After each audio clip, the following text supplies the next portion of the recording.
2007 में पाकिस्तान के हर दूसरे शख्स के पास सिर्फ एक ही फोन था, नोकिया। ये कंपनी मार्केट में इस तना हावी थी कि कोई भी कॉम्पिटिटर इनके पास भी नहीं भटक सकता था। लेकिन 2011 में कॉर्पोरेट बोर्डरूम के अंदर मैनेजमेंट के पास सिर्फ 6 महीने थे एक ऐसा सॉफ्टवेयर चूज करने के लिए जो उनका मुस्तकबिल तय करता। अगर उनका ये फैसला गलत होता तो दुनिया की सबसे बड़ी टेक कंपनी रातों रात मिट्टी में मिल जाती। लेकिन यहाँ सबको लगा कि नोकिया के नए ऑपरेटिंग सिस्टम उसे बचा लेंगे, लेकिन उन्होंने एक ऐसी चाल चली जिसने उन्हें तबाही के दलदल में फेंक दिया जहाँ से वो आज तक नहीं निकल सके। उन्होंने क्या गलती की और उनका ये आखिरी पत्ता उनके लिए मौत का परवाना कैसे बना, ग्रोबिस की वीडियो में एक दफा फिर खुशामदीद।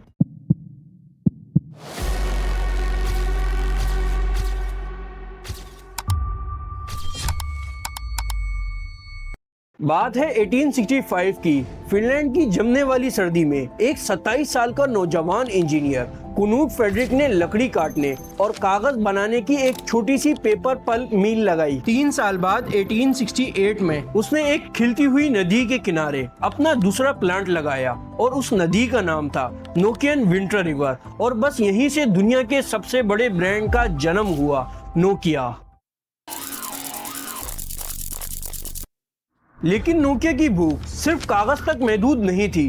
1967 में एक बड़ा मर्ज हुआ। नोकिया पेपर मिल, फिनिश रबड़ फैक्ट्री और फिनिश केबल फैक्ट्री एक हो गई। अब नोकिया सिर्फ कागज नहीं बनाता था, वो रबड़ के जूते बेचता था, गाड़ियों के टायर्स बनाता था और बिजली की हैवी केबल से पूरे मुल्क को जोड़ रहा था। फिर आया 1980s का दौर और नोकिया ने यहाँ से एक खतरनाक मोड़ लिया। उन्होंने मोबाइल कम्युनिकेशन की बिल्कुल एक नई दुनिया में कदम रखा। 1982 में उन्होंने मोबिरा सेडेटर बनाया जो एक 10 किलो का कार फोन था।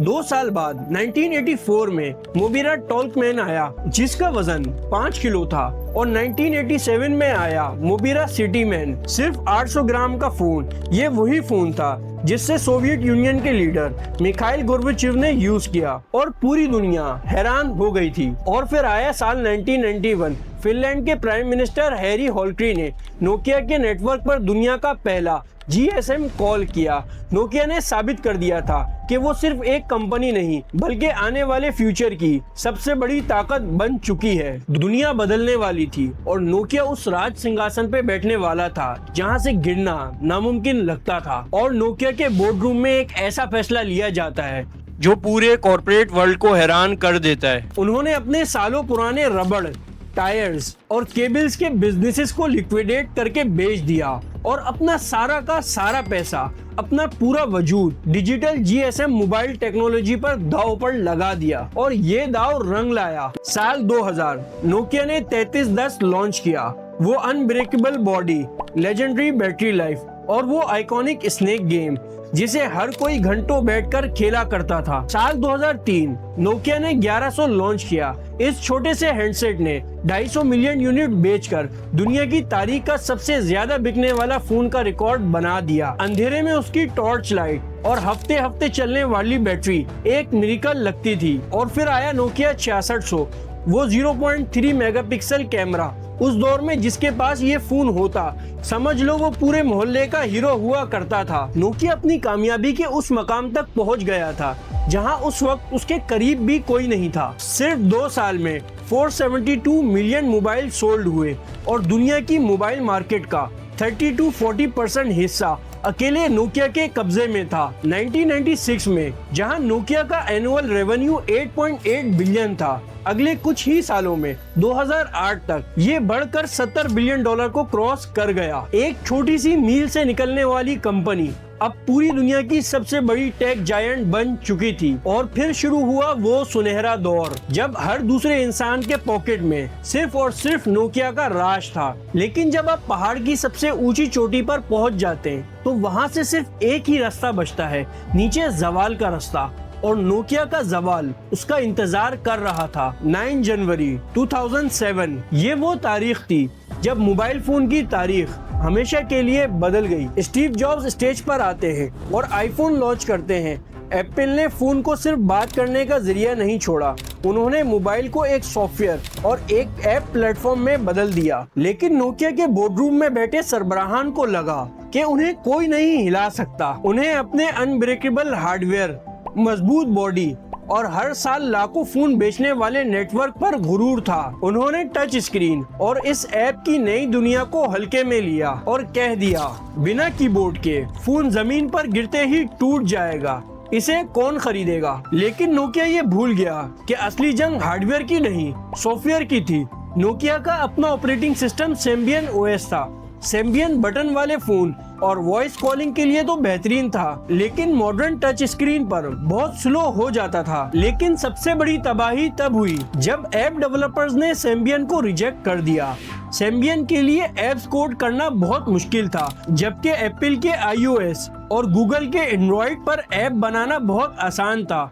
डेवलपर तेजी से एंड्रॉइड और iOS पर शिफ्ट होने लगे और सिम्बियन अकेला रह गया। जब एप्पल और सैमसंग तेजी से हर महीने आगे निकल रहे थे, नोकिया के अंदर हैवी ब्यूरोक्रेसी और स्लो डिसीजन मेकिंग चल रही थी। उन्होंने नोकिया N97 जैसे फ्लॉप मॉडल पर अपना कीमती वक्त जाया किया। एक ऐसा फोन जिसमें हार्डवेयर तो अच्छा था, लेकिन सॉफ्टवेयर इतना बुरा था कि लोगों ने कम्प्लीटली इस फोन को रिजेक्ट कर दिया। नोकिया के दिमाग पर ओवर कॉन्फिडेंस की पट्टी बंधी हुई थी। वो समझते थे कि वक्त उनका इंतजार करेगा, लेकिन वो ये नहीं जानते थे कि तूफान उनके दरवाजे पर आ चुका है और उनका आखिरी वक्त बहुत करीब है। वक्त तेजी से बदल रहा था। जब सैमसंग, HTC और LG जैसी कंपनीज ने गूगल के ओपन सोर्स प्लेटफॉर्म एंड्रॉइड को गले लगा लिया, तब नोकिया के पास अभी भी आखिरी मौका था। लेकिन नोकिया ने एंड्रॉइड पर शिफ्ट होने से साफ इनकार कर दिया और ये वही जिद थी जिसने तबाही का रास्ता खोल दिया। फरवरी 2011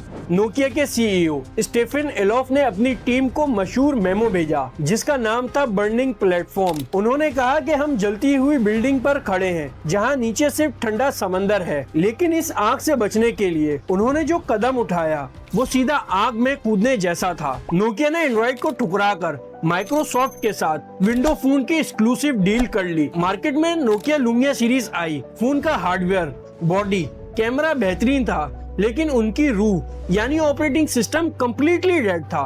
विंडो स्टोर्स में ना व्हाट्सएप ढंग से चल रहा था, ना पॉपुलर ऐप थे। कस्टमर्स ने लुमिया को मुंह लगाने से साफ इनकार कर दिया। फिर आया कॉर्पोरेट हिस्ट्री का सबसे तेज होने वाला कोलैप्स। जो कंपनी 2008 तक आधी मार्केट पर राज करती थी, 2013 तक उसका मार्केट शेयर गिरकर सिर्फ 3% रह गया। टॉप टैलेंटेड कंपनी छोड़कर भागने लगे, फैक्ट्रीज पर ताले लगने लगे और हजारों लोग एक झटके में बेरोजगार हो गए। सितंबर 2013 में मजबूरी और तबाही के इस मकाम पर नोकिया ने अपना सबसे कीमती एसेट, अपना पूरा मोबाइल डिवीजन माइक्रोसॉफ्ट को सिर्फ $7.2 बिलियन में बेच दिया। वर्ल्ड का नंबर 1 मोबाइल ब्रांड का मोबाइल डिवीजन अब खत्म हो चुका था। लेकिन ट्रेजेडी यहाँ खत्म नहीं हुई। माइक्रोसॉफ्ट भी विंडो फोन को नहीं बचा सका। सिर्फ 2 साल बाद माइक्रोसॉफ्ट ने $7.6 बिलियन का लॉस राइट ऑफ किया और 7,800 मुलाजिमीन को निकाल दिया। और 2016 में नोकिया के ब्रांडिंग राइट्स